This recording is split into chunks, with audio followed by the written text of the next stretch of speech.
Quand il a dans l'eau, ça fera un escargot chaud. Oggi vi voglio presentare Pio Pio.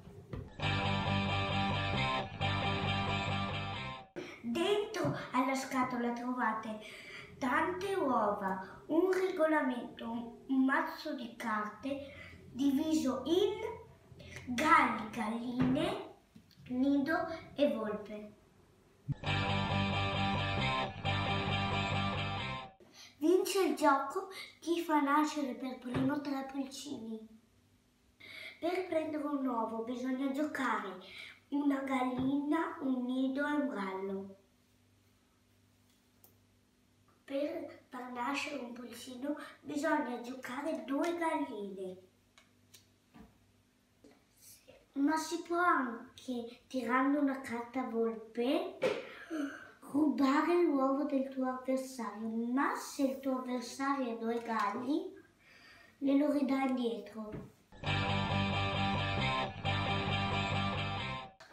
Facciamo un esempio di gioco. Io non ho niente da tirare, quindi scarto una carta.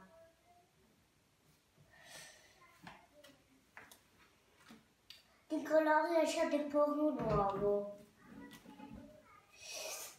Io rubo un uovo a Nicolò. Nicolò scarta una carta.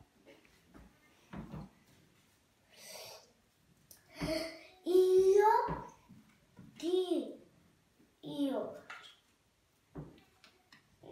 faccio nascere un pulcino.